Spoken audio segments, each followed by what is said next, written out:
She was America's first female serial killer. Hello true crime fans, and this is the tragic paradox of Aileen Wuornos.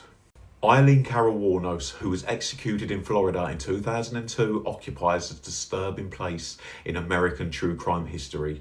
Dubbed America's first female serial killer by some, her legacy is defined by the murders of 7 male clients between 1989 and 1990. However, to understand the trajectory of her violence is to first confront the devastating lifelong chain of abuse and abandonment that began almost the moment she was born. Her adult was not merely a series of criminal acts, but the terrible culmination of a childhood utterly devoid of stability or safety. Born Aileen Pittman in 1956, her early life in Michigan was a relentless cycle of chaos. Her parents divorced before her birth, and her biological father, a diagnosed schizophrenic, was incarcerated for child molestation and later committed suicide in prison. Aileen and her brother were sent to live with her maternal grandparents, a move that only exchanged one form of instability for another. Her grandmother was an alcoholic, and her grandfather was reportedly physically and sexually abusive. Aileen's home life was a vacuum of nurturing and protection. This lifestyle, characterised by transient and a constant fight for survival, led to a long criminal record that included charges for forgery, drunk driving and armed robbery long before the murders began. Her existence was one of chronic and social economic marginalisation.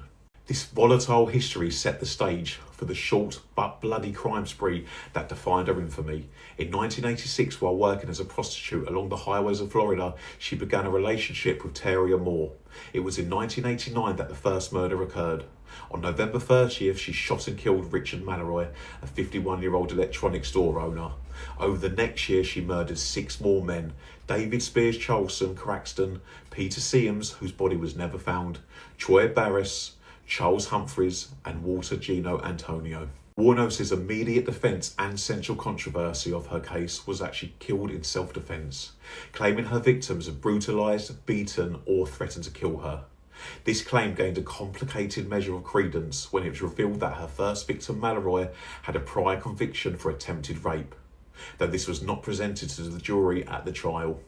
However, the discovery that Wuornos had robbed the men and sold their belongings, along with the varying and often contradictory nature of her confessions, led the courts to reject her self-defence plea. The state successfully argued the killings were committed during the course of a robbery, making them premeditated capital offences. Aileen Wuornos was convicted of 6 counts of first-degree murder.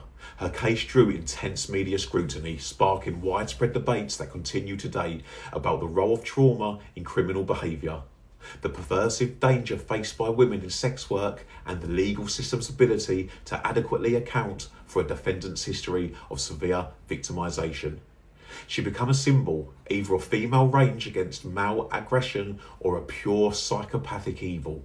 But either way, her violent acts were the destructive outcome of a life that never knew justice or peace. Her story remains a profound and disturbing testament to the destructive power of prolonged abuse.